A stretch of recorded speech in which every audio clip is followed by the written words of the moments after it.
सर्दी की शिद्दत में इजाफे के साथ ही गैस प्रेशर गायब होता जा रहा है। गैस प्रेशर से परेशान शहरियों ने लकड़ियां इस्तेमाल करना शुरू की तो लकड़ियों की मांग में इजाफा हो गया और कीमतें भी आसमान से बातें करने लगी। 500 रुपए फी मन वाली खुश्क लकड़ी अब 600 रुपए फी मन मिल रही है।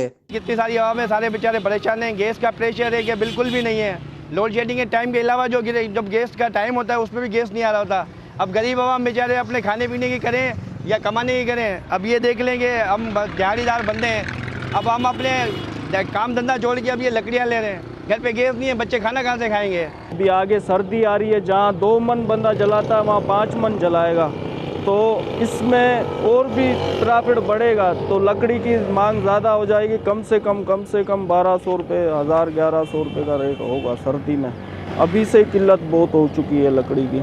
शहरी कहते हैं गैस प्रेशर न होने की वजह से महंगी लकड़ियां खरीदने पर मजबूर हैं। अभी सर्दियां मुकम्मल आई नहीं मगर गैस प्रेशर अभी से गायब है। टंडोआ लियार के शहरियों ने हुकूमत से मुतालबा किया कि गैस की फराहमी को यकीनी बनाया जाए और लकड़ियों की कीमतों में कमी की जाए ताकि गरीब का चूल्हा भी बआसानी जल सके। Nazim Khanzada, Vashi news, Tando layer.